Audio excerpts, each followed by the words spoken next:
My name is Erin Ressner. I'm the current Vice Chair of the Women's Fund Cabinet, and I just really would like to thank all of you for being here today. Could I take a moment? Could everyone who happens to be a Women's Fund member stand? Thank you. You guys can have a seat. I really would like to take a minute to thank all of you who are here who are Women's Fund members. Without you guys, we would not be able to have educational forums like this. We also would not have been able to grant $45,000 last year to local nonprofits who are doing amazing work for women and their families in the Reading area. So I really would like to thank you for your continued contributions and membership. Also, this is my time to make a shameless plug to say if any of you are not members and would really like to be members, that at the end there will be plenty of women back there to answer any of your questions or take your money or any of those sort of things. Thank you guys for coming. I want to remind everybody that human trafficking is a rather serious topic. And so just in case anyone is not aware, there may be content that the presenters are discussing that may be shocking or serious, so I just wanted to give a little bit of a warning for that. I'm going to now bring out Angie Mellis to introduce some of our videos. She is from the District Attorney's Crime Victims Assistance Center. Angie.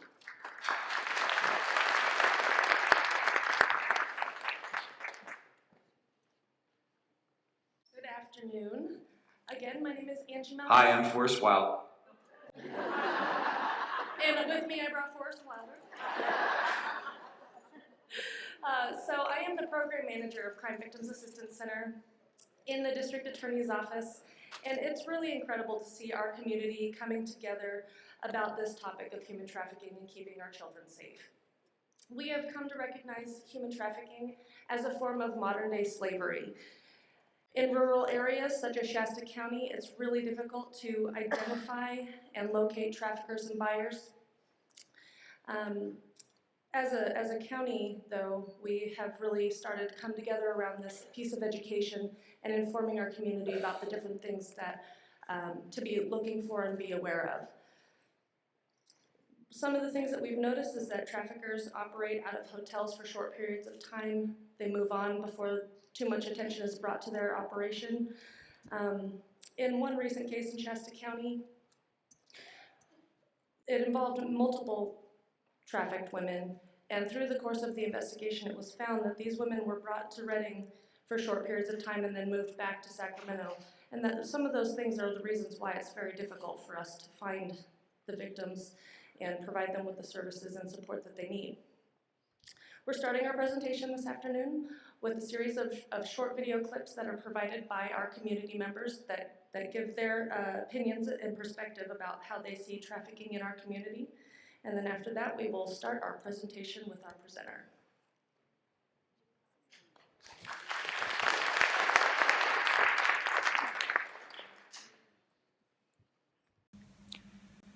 Hi, I'm Forrest Wilder. I'm a member of the Women's Fund and also a concerned citizen with the Northern California Anti-Trafficking Coalition.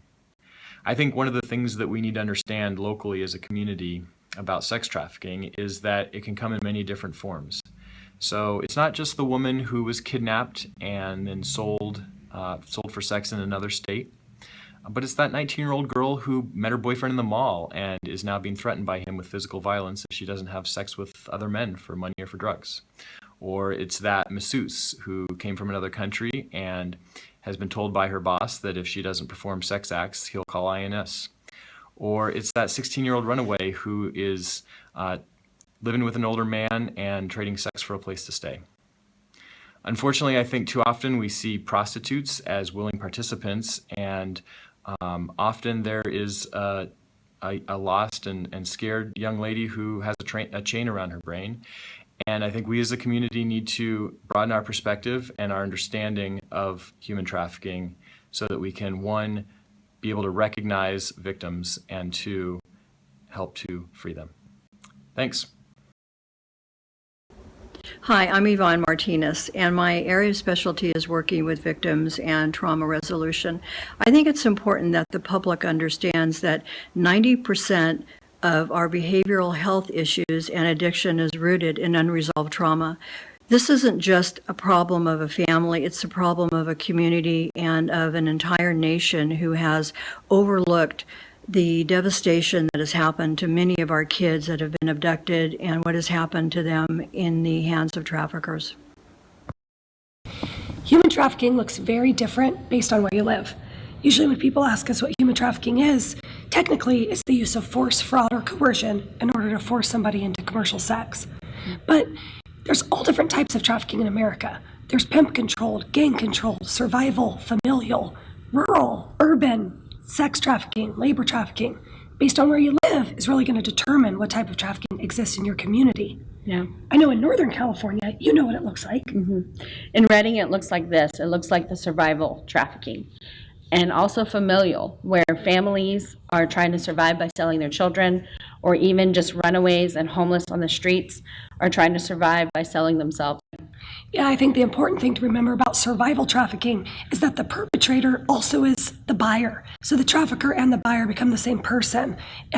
Someone will come and exploit a homeless youth's situation in exchange for sexual favors. That actually, by definition, is survival trafficking, because older predators are exploiting a vulnerable teenager's situation. Yeah. So education is going to be important for us to overcome trafficking in our town. It's happening more than you know, it's happening more than you realize, and it's time for us to open our eyes as community members and try to find solutions. Thanks. Okay, now I have the honor of introducing our speaker for today. Her name is Deena Graves. She founded Traffic 911, served as the executive director for 5 years before stepping down and moving to California. Currently, she speaks and trains across the country, develops curriculum in her continued work to stop the buying and selling of our children. Traffic 911, under Deena's leadership, identified almost 140 victims of this horrific crime. She also developed the Traps of a Trafficker program and curriculum, which has resulted in more than 400 viable leads to law enforcement. Here's Deena.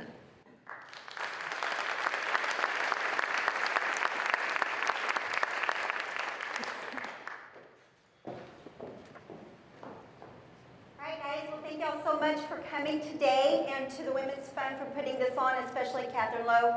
Hours she put into this, so let's just give them a thank you.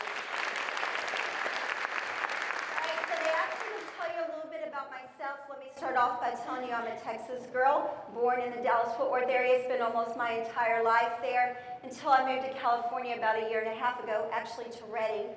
So you might be expecting kind of a slow southern drawl. But we have a lot to talk about today, a very short amount of time to talk about it, so I am going to talk fast, so buckle up and listen fast, okay? Now, actually, what I've found in California is a lot of people actually have a hard time with my accent. I was down in Southern California doing a training for law enforcement and for child welfare, and I asked them, can you tell where I'm from my accent? And one of them, I think it was a police officer, raised his hand and said, Russia? So now I know that California and Texas, we both kind of think we're our own country, right? But we have something very much in common. Whether we are here in California, or if I'm speaking in Texas, or wherever I go across the country to train people about child sex trafficking, which is what we're going to focus on today, there's a certain kind of child who can become a victim of this crime. Let me tell you about what kind of child can become a victim. Actually, let me let one of my girls tell you. 15 years old and in 7th grade when everything changed. My daughter was 13 when she got in the car with a stranger. After that day, we didn't see her for 9 days, and we didn't know where she was. We thought she might be dead. The police were looking for her. They were at the point where they were going to bring dogs and search the field close to our house. My daughter went to extracurricular activities 5 days a week, 2.5 hours a day. She was in honors program at school. It's very easy for a child to be tricked by someone. Most of these guys have like done this before, and they know what to say and how to say it and how to play games in your head and play with your heart. She was sexually assaulted so many times she didn't know how many times, and drugged with NyQuil. They just kept making her drink NyQuil, and then she was sold, and she was sold over and over and over. On the 10th day, it was 4:30 in the morning, and my daughter knocked on the door. As a teenager, you're thinking, well, I'm smart, you know? Well, look at me, hey, I do all this good stuff, so this one bad thing won't hurt me. Just because she was home and she was safe, it didn't end. It didn't end. I do have nightmares and I sleepwalk. It's kind of disturbing.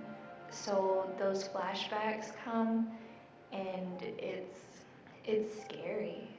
I really didn't know about human trafficking and everything that could come from it.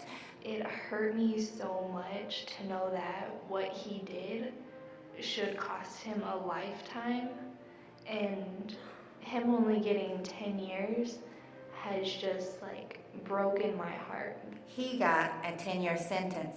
My daughter got a life sentence.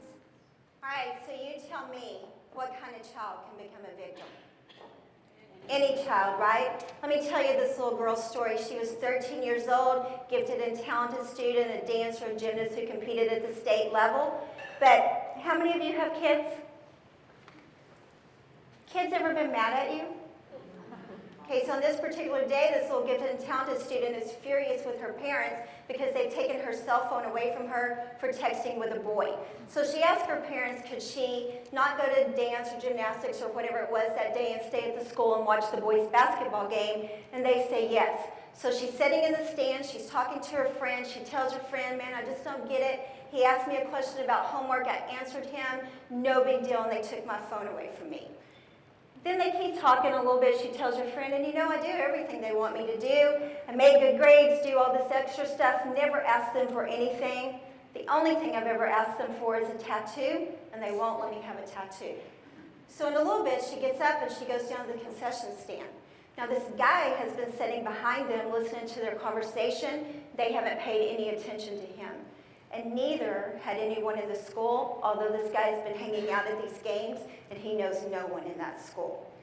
So he follows her down to the concession stand. He walks up to her and he says, hey, how old are you? 13. Man, you're old enough to be texting with a boy and your parents took your phone away from you? What's up with that? Now tell me, what is this guy doing? He's empathizing with her against who? Her parents, to get her what? Her trust, right? So they keep talking, and in a little bit he says, hey, you know, I heard you tell your friend you want a tattoo. Just so happens I'm a tattoo artist. You know, I got a good idea. Here's what we could do. Now, this was a sharp-looking 20-something-year-old guy. She was a beautiful little blonde-haired, blue-eyed cheerleader girl. But have you ever noticed how little 13-year-olds often don't have a lot of self-esteem because their little bodies are going through all those changes? So sharp-looking 20-something-year-old guy reaches down, lifts up little insecure girl's hair, and says, we can put a tattoo right up under your hair where your parents will never see it, but you can show all your friends and you'll be super cool. Man, you know what? My tattoo shop is just right around the corner. If we leave right now, we can be back before this game is over with and your parents will never even know you left. So although she was a gifted and talented student, she goes to the car with him, and that starts 10 days of more men than she can remember with only NyQuil to get her through it. So back in 2009, I'm working in the corporate world, Texas Instruments in Dallas, Texas, one of their senior leadership teams, when I became aware that any child can become a victim of this crime. And I quit my job. I started an organization called Traffic 911. We started doing a lot of things, training first responders across the country, doing trainings in partnership with Homeland Security, Attorney General's office in Texas, different people like that, opened a safe house for these children. I developed an interactive curriculum for kids called The Traps of a Trafficker, which both prevents and identifies and intervenes with these kids. And then another thing we did is we started putting together flyers of missing kids. Now, do you ever see missing kids on the back of milk cartons anymore? Do you see them on the news unless it's a high-profile case like my little girl? No. Why do we not talk about these kids? Because we call them throwaway kids. They don't have any value, right? So we started putting together flyers of missing children. We would take them around to places like hotels and tattoo parlors and convenience stores, because you know pimps stop for gas and chips and soft drinks and that kind of stuff. We would just have a short conversation. Hey, you know, these kids are missing. Would you mind hanging this up so that we can get their little faces out there? And by the way, do you know that many of our missing children, in fact, National Center for Missing and Exploited Children says 60% of our missing children are forced into sexual slavery. And once they are, they only have a life expectancy of 7 years. Now, y'all guys tell me why 7 years? Suicide's so huge, murder, STDs, drugs, all those kind of things play into it. So would you mind hanging this up? So this particular flyer right here, we were taken around in 2011, and I've kept it all these years for this case in the middle. When I'm doing an all-day training with law enforcement, I typically would talk about that case. Fast forward to August of last year, I go to pick this flyer up in a training, and this little girl in the middle, her name is Brittany Drexel, she jumps off the flyer at me. Does that name ring a bell with anyone? Well, let me tell you Brittany's story. And before I tell you Brittany's story, I'm just going to warn you one more time that we're going to be really real in here today, and I'm going to share some hard information with you, because this is what children are living underneath our noses. So here's Brittany's story. So what happened to Brittany back in 2009, she was in Myrtle Beach, South Carolina. The last known sighting of her is she is walking out of a hotel room, and the video surveillance camera captures her last time anyone saw her, until you fast forward again to August of last year. Guy gets arrested, he makes a jailhouse confession. He would see Brittany at a drug house, at a trap house in the area where she disappeared from. And he knew that Brittany was being forced into child sex trafficking. And one day he's there, he's standing out in the yard, and as he's standing in the yard, he sees Brittany run out of the house. And a couple of guys chase her out, they pistol whip her, and then they take her back in the house.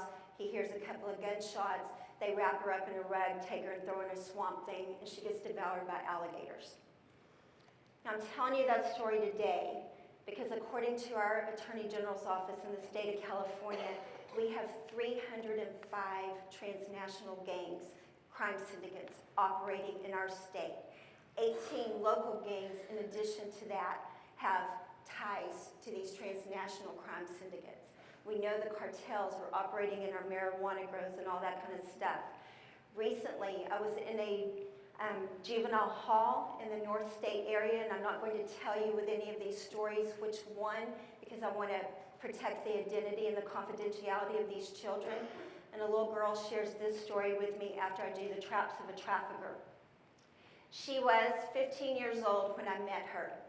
But when she was younger, her dad would beat her constantly. At 8 years old, her cousin starts raping her. By 11 years old, she can't take it anymore, so she runs away from home. Now tell me, when you're 11 years old and you're living on the streets, what do you eat? And when you're 11 years old and the weather's like it has been the last few weeks here, how do you stay dry and warm in the middle of the night? So she ends up at one point in the hands of the real Filipino Bloods. Anyone heard of them? They're one of these transnational crime syndicates, very vicious, very violent crime. This little North State girl is the kind of child who can end up as the next Brittany Drexel if we don't intervene in what's happening in these children's lives. Now, I want to give you a quote from a survivor named Holly Gibbs that many of you might know. Holly said this: "When I was young, I had all these high-risk factors, all these red flags that somebody should have seen. But the only person who responded to those red flags was the trafficker." This little girl I just told you about, she had a ton of red flags, but no one picked up on it. Here's what a former pimp had to say: "You can smell desperation. If she's hungry, she will go." So tell me this: why are the pimps smelling these children's desperation, but we're missing it? Let me tell you about another little girl. This little girl, I did the traps of a trafficker inside a juvenile hall. She was 16 years old at the time. And by the way, all these drawings and little things like that, you see, that's what the kids do for me after they hear the traps. And this girl I'm telling you about right now actually drew this one for me. So she was 16 years old when I met her, but when she was 2 years old, her parents murdered someone and she could still feel the sensation of the blood hitting her face. So she starts turning to everything she can because she never got professional help to deal with all that trauma. 90% of the victims of this crime, being abused in their own home or have some kind of very complex trauma, they're running from that straight into the arms of these traffickers. And so this little girl, trying to deal with all that trauma on her own, ends up getting raped at 13 years old. And through that goes into a downward spiral and ends up getting sold into bondage, sex, and videos in Chico and in Redding. And this child showed me on her body protruding bones, places that were dislocated from what people did to her in this little town called Redding, California. Right? All right, one more story about what kids in the North State area have told me. This particular case, I go into a juvenile hall and I'm doing the traps of a trafficker only for boys. And when I do the traps of a trafficker with kids who are in a high-risk situation, so we do it anywhere, schools, Boys and Girls Club, youth groups, wherever there are kids, we do the traps. But when I know there are children in there who are at high risk for this, or likely or living this, then I really stress that 7-year life expectancy thing because I want them to be able to think through the consequences of their decisions. And so in this particular case, I'm doing all boys. Little boy in there is 14 years old, and I talk about the 7-year life expectancy, and I have those kids tell me why, just like you told me why, and someone says suicide, and I say yeah, and I keep going. And that little boy kind of gets a little bit agitated, and he raises his hand, and he said, "Ma'am, I don't think you could be right. I don't think they kill themselves. No way that they would kill themselves."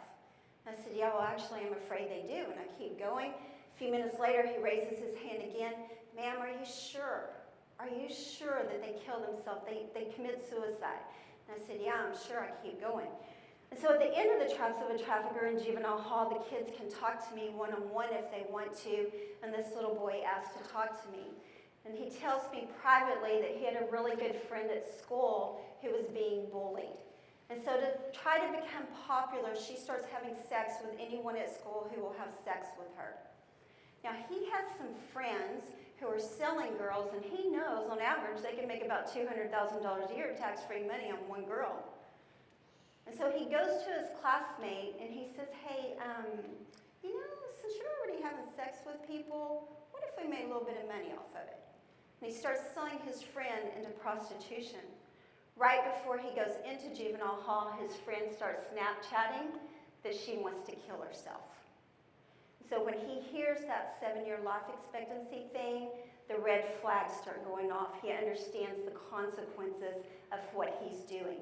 So the good news out of that is 2 lives were saved. We're able to divert that little boy off the path of trafficking and that little girl from committing suicide. So what kind of prevention and intervention programs do we have here where we live?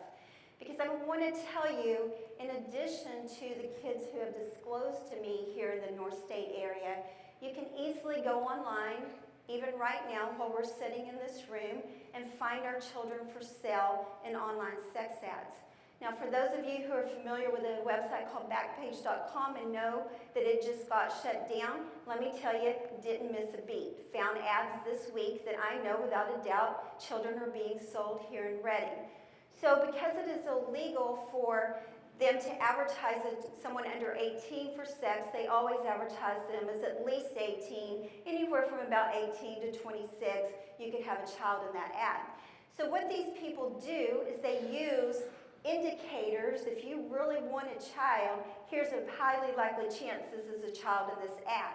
So I want to show you 3 sets of words that I've pulled from ads here in Redding, some this week, some at other times I've spoken here, and you tell me about these words. By the way, every semicolon in these ads, different ad. So first set of words, small with petite frame, fun size and down to ride, sweet like candy, the perfect little package, sugar baby, bubbly, ready to play, got milk, cookies here, sweet little thing, young, baby, cute freckled nose, peekaboo, I want to come see you. Now tell me what all those words make you think of. Children, right? Second set of words from ads here in Redding, California, where we all live, words like this. New chocolate in town, I'm back from Hawaii, in town tomorrow, last night, leaving soon, visiting for the weekend, just arrived. What all those words show you. Movement, right? So typically women in prostitution don't have to move around a lot. Law enforcement doesn't have enough resources even to look for our kids, let alone the women, right? And so if you see ads with words that indicate movement, that's another indicator. It could be a child in that ad. Now, they might just be passing through Redding, or maybe his base of operation is here, and he's moving those kids around from here, as well as selling them in our location. Last set of words I found in ads from here in Redding, words such as freakiest freak in town, enjoy a good freaky, kinky, open-minded, sexy freak, submissive, and fetish friendly. What are all those pimp code for? Those are pimp code for, as long as you pay me more money, you can do whatever you want to that child, no matter how diabolical, no matter how life-threatening, no matter how many bones you make protrude from that child's arm. All right? Now, this is an ad I just found this week. Again, just wanted to stress to you that Backpage being shut down means nothing. Still very much alive and well here. You see the location says Redding. You see things like little crowns and hearts and smiley faces, those kind of things, another indicator that it's a child in that ad. Let me just share some other things I've found here in Redding. A lot of ads with blurred faces or just showing their body or their back so you can't tell. That's an indicator it's a child. A lot of selfies, and tell me who takes selfies. Kids, right? Teenagers. And then a lot of ads say, hey, available all day, any time of night or day, 12 a.m. to 12 a.m. So what this guy is saying in this ad is, it doesn't matter if she's already had sex with 20 guys today, whenever you want her night or day, you just pay me some money and I will bring this child to you, or you can come to them. Then I found an ad with a girl drinking cherries, another ad where she's standing in the toy department of a store holding a big teddy bear as big as she was, and another ad where the little girl was standing in front of school lockers. So all indicators, children being sold while we're sitting in this room today in our city. Now, once you buy a child, then you can go back home and you can go on a website that's like Yelp, where you can rate how well that child performed. And so I want to give you an example of what a buyer might say. This is actually a buyer from California. After he bought, he said, one-of-a-kind young lady who reminded me of a young sister who provides pleasure in a fun way. Not really a lot you can say about that one, right? But let's get a little bit closer to home. Let's see what a Redding buyer had to say. This guy said, a thick, soft little body made for tossing about and punishing from behind. Her best quality, I would say, were her lifeless eyes. Don't expect very much from this little girl. That's someone from where we live, went home and wrote about his experience with one of our children. Let me tell you some more things that I've found buyers had to say here in Redding. Was greeted at the door by a very cute girl. She started out surprisingly firm for her size, had to slow down a bit because she got sensitive. Next one, she enjoyed the experience as much as you. So can I just pause here and tell you that our children do not enjoy being raped. And these people who are buying them and they think that they enjoy it, they have some things to learn about what's happening. Because when these kids become a victim of these people, they season them, which means they either rape them or they send them through a boot camp, teach them the tricks of the trade and how to look happy about it. And if you don't look happy about it, what happens to you afterwards is going to be worse than what happens to you during that time. All right. Then I found one ad this week, and by the time I saw it 2 days earlier when it was posted, it had already had 547 views. Can I just say that's a potential large pool of buyers here where we live? And then another ad, little girl had been moved between 9 different Northern California cities within a very short amount of time. See, they move these children around on a circuit to keep from getting detected by law enforcement. All right, so I want to show you some photos, protected their identity, and some of the more graphic things. Want you to notice in this photo how awkward she is. These kids cannot pull off that sexy smoldering thing, always very awkward or frightened looking. Here's an example of a selfie, and she's got little pigtails and her tongue sticking out. And then this one, you see her very adolescent body shape and how they've got her dressed up as a little schoolgirl. All, again, indicators it could be a child in that ad. Now, I do want to be really careful not to mislead you. I've already said some pretty harsh things about the pimps today, and I don't want you to think that these guys don't really love these kids, because they do. And I'm going to prove it to you right now, straight out of the mouth of a little victim who was 14 years old when she was sold, and here's what this little girl had to say.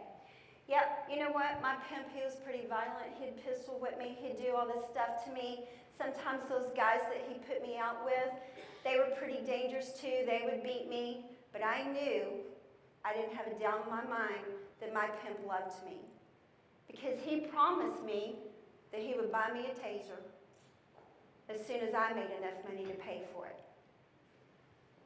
So y'all guys know what's going on here? This is one of the reasons that these children are sitting in places like our juvenile halls and not telling anyone what's happening to them.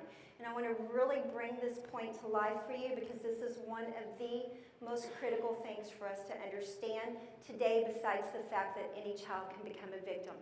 So a little girl, 15 years old, runs away from home. She takes the Greyhound bus, which is a big recruiting ground for these people. She ends up in Dallas, Texas. She's sitting in the Greyhound bus station waiting for her next bus to come along. She's on her phone trying to get a connection to her social media. Can't get on there. Guy spots her across the room, walks over to her. Hey, are you traveling by yourself? You know, that's not too safe. There's people who hang out in these bus stations just looking for girls like you traveling alone. Tell me what's going on. So she shares her story of running away with him. He says, man, you've been on that bus a long time. I bet you're really hungry. What if we walk across the street to McDonald's, get you something to eat before you get on the bus again? And you know, they've got Wi-Fi so you can get on your social media. Actually, you know what? I have a great idea. I have a lot of connections in Dallas. There's a lot of jobs here. I bet I could help you get a job. You can stay with me until you get on your feet. You don't have to keep running anymore. Now, she told me I didn't know if I would stay with him, but I was really hungry, so I went with him. They're walking down the sidewalk across the street toward McDonald's. A Jeep pulls up, Jeep door flings open, he shoves her in the Jeep. They take her to Jeep driver's apartment, they rape her all night. Next morning, Jeep driver says, you know what, I don't think I want to do this thing, I'm out. So he backs out. The guy who took her from the Greyhound bus station hitchhikes with her from Dallas to Houston. Now, that's like walking from here to San Jose. When he gets down there, he hooks up with a guy who drives an 18-wheeler used to move a roller coaster between carnivals in the southern part of the country. And they sell that child out of the extended cab of that 18-wheeler for about a week. And when they're not selling her, they keep her locked in the back of the 18-wheeler in Houston in June with no air conditioning. Any of y'all ever been to Houston in June? Any of you ever been to Redding in June? It's kind of the same thing. Only difference is in Houston, it's very, very humid. When I'm in Houston in June, I look like Phyllis Diller there. So they sell her out of that 18-wheeler and they tell her this: if you want to eat, you will service 20 men and then we will feed you. So 20 men start coming, 20 men start leaving. Finally, the last man comes and goes. And that guy who took her from the Greyhound bus station, he finally lets her go take a shower. And then he hands her something to eat. And at the moment that her torturer hands her something to eat, what does he become to her? Her savior, right? He's giving her life. So what these people are experts at doing is building trauma bonds or Stockholm syndrome with these little kids that makes it extremely difficult for us to even get them to disclose to us. So if we don't break these trauma bonds, what happens is we'll recover them, and the next thing we know, they're right back out in the arms of that guy, and then we'll go get them again, and then they're back in the arms of that guy, and we go get them again, and it's a cycle we can't break. Survival is one trauma bond, but when you're talking about a trauma bond built on love, that's an even more difficult one to break, right? All right, I want to give you one more quote about this trauma bond thing. This one comes from a pimp, and here's what he had to say. You have to tear down someone's ego to nothing before they will start looking to you for salvation. So what these people do is they strip our children down until they have no humanness left. And then they build them back up into what they want them to be. They bend that child's will to their will, and they make his thoughts her thoughts. And by the way, if y'all guys ever get tired of your career and you want to become a pimp and make on average $200,000 a year, you can just go for this guy's book. It's called Pimpology. You can get it on Amazon for $20. Everything you need to know about being a pimp, how to torture your victims, how to walk them through the trauma bonds, all that kind of stuff. Comes complete with endorsements for other pimps, so you can really trust it. Okay? All right. So just want to give you real quick, I'm not going to give you the rest of the details in the case, but the good news is that little girl, she ends up in a juvenile hall. This guy drives away free, and she is sitting in juvenile hall for 5 months, not telling anyone what happened to her for many, many reasons that we don't have time to go into today. But if you want to learn more about what we're talking about, we've got flyers out there of multiple trainings coming up in the North State area. But what happened in this case, we go into that juvenile hall after she's been sitting there for 5 months, and after the trap, she draws for us on a sheet of paper the floor plan to the apartment where he first raped her, and then she draws for us the Jeep with the license plate number. Well, in the hands of law enforcement, what's a license plate number? Gold, right?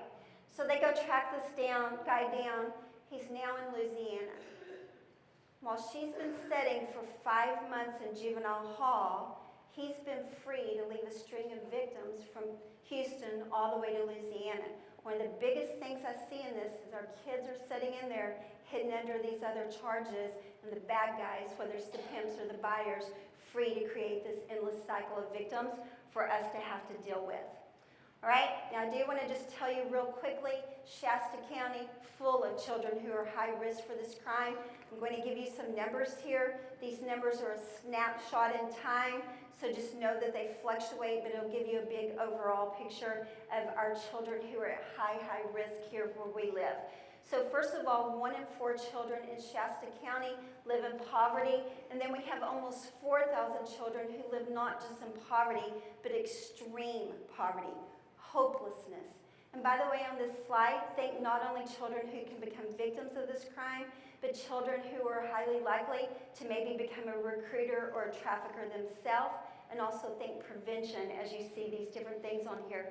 More than 11,000 of our children in this county don't always know where their next meal is coming from, and if they're not getting fed at home or somewhere else, guess who's willing to go to McDonald's, throw down $1.10 for a cheeseburger for them? More than 14,000, almost 15,000 of our children in our public school systems eligible for free and reduced lunch. More than 1,000 students in our public schools in Shasta County registered as homeless. 437 of those kids at the end of the school day, when they walk out of that school building, they don't have anywhere to go. They don't have anywhere to go besides a park bench or a bridge, or maybe a temporary shelter. Now the experts say it's very highly likely that 1 out of 3 children who end up on the street, whether they're homeless or run away, extremely likely to be approached by a trafficker within 48 hours. So just take that 437 number, and how many of our children have been approached by a trafficker, highly likely within 48 hours. And then tell me, how many kids are too many? Right? Then we have 3,500 child abuse and neglect reports, 624 children in foster care, 6,000 children in crisis, 124 juvenile felony arrests in a 1-year period, more than 10,000 truant students. Truancy is a huge red flag. You have a child in your care, start missing a lot of school, time to be asking some questions. 224 students in a one-year period not finishing high school, 132 minors hospitalized for mental health issues. Any given moment, 750,000 predators on the internet looking for our children, and especially looking for kids who say things like, I hate my life, I wish I were dead. My boyfriend just broke up with me, my heart is broken. More than 548 registered sex offenders in our county, but we know it's just not the registered sex offenders doing this to our kids. And then our location, our casinos, our marijuana grow, all the homelessness, the prison release, our public transit, all these kind of things. The fact that we are the last stop between Sacramento and San Francisco and Portland and Seattle, all major trafficking hubs, a big deal for us here in Redding.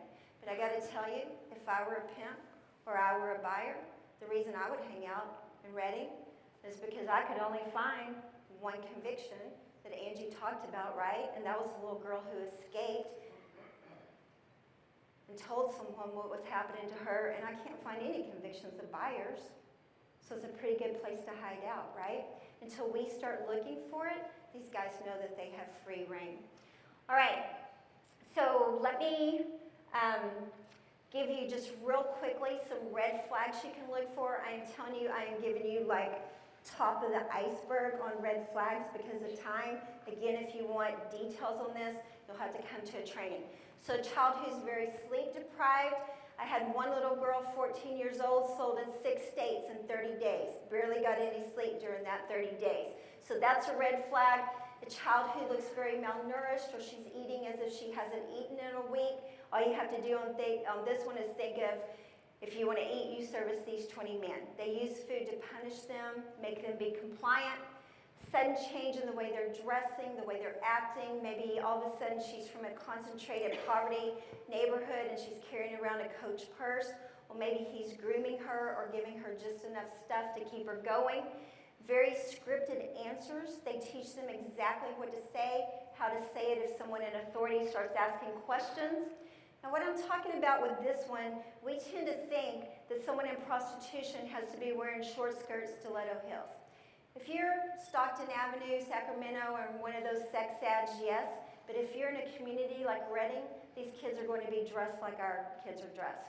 What I'm talking about is maybe you go into McDonald's and there's that very malnourished child, and she's sitting there in shorts and a tank top, and it's been like it's been the last few weeks. Well, maybe he's moving her from San Diego up to Portland, doesn't care how cold or uncomfortable she is. In your neighborhood, all of a sudden you have a line of men coming and going from one particular house, or you see that a lot at a hotel in the community. That could be a sign that they've got a makeshift brothel going on there. And then branding, tattoos, and carvings are huge in this. I was doing the Traps of a Trafficker to school one day, got done, girl walked up to me, lifted up her hair, and there was this tattoo. Now tell me what they're doing with a barcode. You're my commodity, right? So any kind of tattoo that shows property, ownership, tattoo, commodity, or financial gain, or a tattoo that says daddy, almost a dead giveaway they're under a pimp's control. This particular tattoo, first of all, I want you to notice how tiny and how chubby those little feet are. So you'll see his street name, Mr. T, which is a sign of property, the reference to money, the crown, which is a gang symbol, and underneath it says daddy's baby girl. And after he tattooed these little feet, he said to her, this is your toe tag. Now tell me what he's saying. Beyond I own you. You see that cop walking up to our window right now? You say a word to him, when he drives off, I will kill you. And I promise you, he will drive off. And they've seen it time and time and time again. So fear, threats, intimidation keeps these kids from talking. Another red flag to look for, a child who knows a lot of terms common to the sex industry. When I train law enforcement, they typically don't even know these terms, and it's where I get them from, the kids. Now we're going to do just a few, again, just a very few. Let me give them to you and see if y'all know. Stable or folks? So this group of girls, and tell me, what do we keep in a stable? So what's he telling them? No human value, right? What about a hobbyist? That's that guy who goes back and does that Yelp type of review, or hey guys, cops are doing a sting at this hotel, don't go there tonight. Quota, one of my little girls had in juvenile hall, Queen of Hearts playing card on her arm, and in the middle of the card it said 1,000 a day. What was he telling her? And if you don't, I'll beat you and put you right back out there, so you might as well do it the first time. Sister-in-law, wife-in-law, cousin-in-laws, wifey. That's what he makes the girls call each other. So here's the deal. I'm your daddy. This is your sister-in-law. What's he doing? This is your family now, right? This is where you belong. All right, what about this one? Finesse pimp. Controls his girls almost entirely by psychological manipulation. Typically doesn't go through with the violence, but the threat is there. Romeo pimp, pretty self-explanatory. Guerrilla pimp, just think guerrilla warfare. Pretty constant, pretty violent torture. Now I'm going to give you an example of what a guerrilla pimp would do. And in this case, a pimp stick is where he would take wire clothes hangers, untwist them, twist them back together, leave that hook on it, and generally right in here, rip that child's flesh up to punish them or make them be compliant. Now I'm going to show you a police photo of a child who's been beaten by a pimp stick. And if you ever see these kind of scars or fresh wounds on a child, you would want to immediately call 911. That child may be safe at that moment, but how many other kids does he have out there, right? Before I show you this photo, I want to warn you that you'll never get it out of your mind. So if you want to turn your head away, please feel free to do that. So someone remind me, what is their average life expectancy? 7 years, right? All right. So I want to just touch real quickly on prevention, because I know, like, are we getting close on time? All right, really quickly on prevention. Huge, huge human costs. Y'all guys remember my little 13-year-old taken from her school? All the trauma that happened to that child, she ended up spending almost the entire rest of her childhood in what I call prison for kids, because she couldn't deal with the trauma and started acting out on it. She's 19 now. When she turned 19, they moved her to adult prison. Gifted and talented dancer, gymnast who competed at the state level, now 7-year sentence felon. By the way, her trafficker will get out of jail before her. What is she in jail for? I can't share that, guys, with you because of confidentiality, but just know it was because of all that trauma, right? All right, and if you come to a training, you'll hear more of this story. All right, so huge human cost, but there's also a huge financial cost to the system trying to find and recover these children, help them heal. So Minnesota did a study not too long ago, and they found that for every dollar that we invest in prevention, we get a $34 return on our investment. And in fact, they factored it out over 30 years and found that per victim, you're talking about more than almost $60,000 trying to get them healed and to a place where they can function. But they did make sure to point out in the study that children who suffer this kind of severe neglect or trauma many times have lifelong behavioral, mental health, physical, all these kind of things, learning that they have to deal with for the rest of their life. So how much are we putting into prevention here in Reading? I did the traps of a trafficker in one juvenile hall in the North State area. This little girl wrote for me, I just saw all the signs that you just talked about, and my boyfriend, I'm breaking up with him. Let's prevent our children from becoming victims instead of just responding to this thing. In fact, let me wrap up with this. I did a first responder training, one of the people, and it was a chief deputy probation officer. And that officer said to me after the training, you just reminded me that we work with children, and we have no idea what is happening to the children in our care. So let me ask you, Reading, what is happening to the children under our watch? And what are we doing about it? All right, thank you guys. I'll stick around afterwards to answer questions.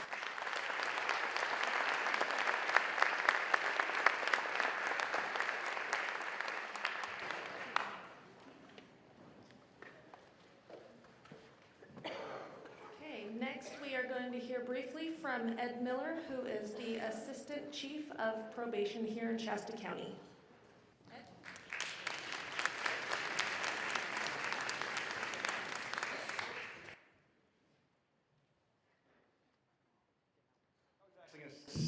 start in front, or stand in front of the podium, but I'm kind of more of an animated person, so I'm going to kind of walk around, and we kind of switched up a slide just a second ago because of the presentation prior. So one of my responsibilities is to oversee the rehabilitation facility that we have, our juvenile rehabilitation facility. And I'm going to go very quickly because I don't want to hold you guys over 1 o'clock. I will stay over. If you guys have any questions, I'll give you my cards to answer any questions that you might have. So I'm going to give you some stats. In California, 81% of girls have experienced physical, verbal, and/or sexual abuse, with 40% having been raped or sodomized at least once. Let that sit for a second, 40%. 1 to 3% of youth in California have experienced sexual abuse in a given year. Females and LGBTQ youth are more likely to be sexually abused. Youth with physical, emotional, and cognitive disabilities are 3 times more likely to be abused. Youth are a higher risk for child sexual abuse if they live in households characterized by instability, interpersonal conflict, and other forms of abuse. Children who live with only one parent are at elevated risk of sexual abuse, particularly by males who are sexually involved with the mother but not fully a part of the family. Approximately 80% of girls who are booked have been sexually abused. That's in the state of California, those who are booked in our facilities. 80%. 55% of boys have been sexually abused, approximately.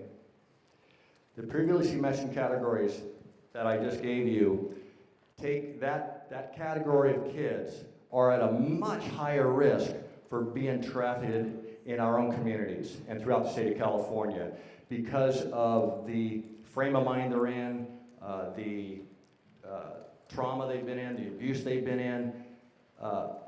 Okay, I've been raped over here, but if I have sex over here, I get paid for it at least, and I get a meal. So you look at it, that elevated risk that these young people have. The reason why I bring this up, because we have to figure out what we have to do about this tragic situation that we have going in our city, in our state, and throughout the United States. So if you look at custody, I have up here, I think it's one back maybe or one forward. It's actually one forward, if you would please. What we end up doing is we turn around and take a child who can't give permission to have sex and usually is raped in the situation. We arrest them and we put them in custody. Did we not just treat them as the perpetrator? That breaks down the barriers of trust that we're trying to gain with them so they will actually turn around and help us put the perpetrators, the true perpetrators, in jail and prison. They won't testify because they don't trust us. They won't testify because we just treated them like they're the ones that did something wrong. We turn around and book them in, as we were just explained, when the trafficker ends up going free, or the person who bought the sex from that child actually goes free. Or if that person actually gets arrested, often he gets dealt down to a misdemeanor and actually doesn't spend any time in jail. So we look at it as it's an escape, right? We want to pull them from that particular situation because they're in danger, right? What are we doing instead? Are we not treating them like the perpetrator themselves? So if we want to go back one slide, if you would, please. Or 2 slides, actually, please. So Senate bill, so what we have to do is the state has already given us a good starting point. They enacted a bill, 1322, that takes the prostitution, 647F, A, and B, that children used to get arrested for. They no longer can be arrested for prostitution. They no longer can be detained in our juvenile detention facilities for prostitution, unless there's some other lining offenses. The reasons why that is important is what I just spoke about, of what the child's going through once they get in custody. Now, there are times that we have to do that, but it should be the rarity versus the norm. Can we take them out of the situation? Absolutely. The Welfare and Institutions Codes 300 allows us to detain a minor, to put in custody, not in juvenile halls, but within social services, so they can be placed in a placement to get assistance, to get therapy, without putting them in custody, which is really important. So for those that need more information on Senate Bill 1322, feel free to see me. I have some copies of it and I'll give it to you. The second thing is we have to know who has been trafficked or who is likely to be trafficked. That's a hard word for me to say for some reason. So,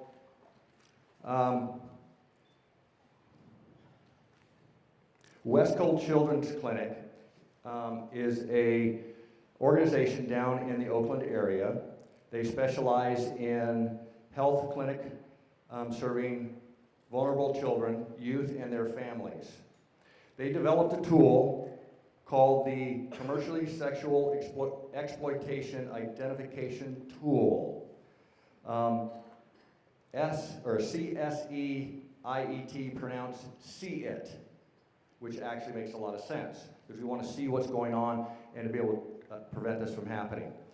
They developed this tool. They're in the process of getting it validated. Shasta County Probation Department, the Shasta County Social Services Department, and many other agencies and community organizations are in the process of starting developing how we're going to implement in our own community.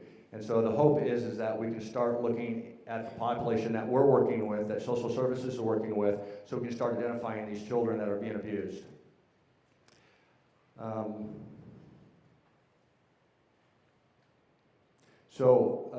To close is that one of the things I want to say that there's a lot of people out there today, which makes me really, really happy that you guys are that concerned to come here to listen to this education about what's going on in our own community throughout the state and throughout the United States. Well, it's all over the world. It takes not only probation department or social services or the Women's Fund or NCAT or Extreme Love. It takes everybody in this community to be able to tackle this so our children do not continue to be victimized. So I encourage you to get involved. There are some tables outside that can give you some information. I will be here. Everybody that put this on will be standing by to answer any questions that you might have. So please, please, please get involved and help us tackle the situation. Thank you.